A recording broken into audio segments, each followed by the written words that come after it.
Ik weet sê net vir ons, hoe lang geleden u sê 2011 het u dit begin hè, en vertel eens waarom u die plek begin het vir die kinders in die gemeenskap. Okay, ek het eers by my eie huis begin, my vorige woning. My seun was een van die eerste interimse leerders by 'n skool gewees. En hy het na my toe gekom en het vir my gesê hy sien die groot behoefte dat kinders kan nie lees en spel en klank hê.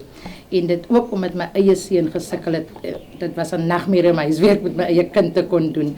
En ek het besef maar dit is dan eintlik die nood wat daar is dat ouers verstaan nie die kurrikulum nie. Die ouers het nie die tyd nie en daar's altyd wrywing wanneer dit tussen ouer en kind kom en ook my jare ervaring om met spesiale kinders te werk. So ek was 27 jaar in die beroep van met spesiale leerders. So dit het gemaak dat ek my ervaring weer teruggeploeg het na die gemeenskap toe.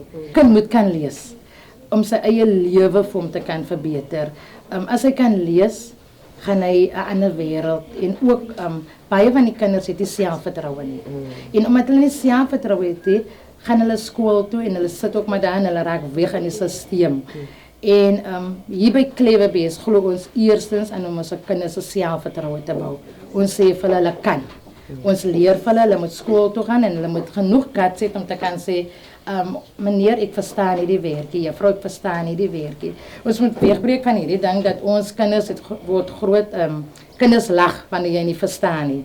Ons het hier 'n paar goue reëls en een van die goue reëls is dat jy lag nie.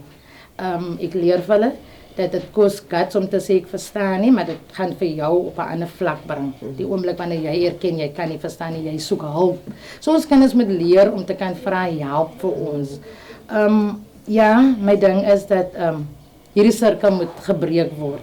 Armoede kan gebreek word wanneer kinders kan leer lees, vir hulle self kan bekwam en op tot op 'n ander vlak kan kom. Ons moet wegbeweeg van omstandighede af.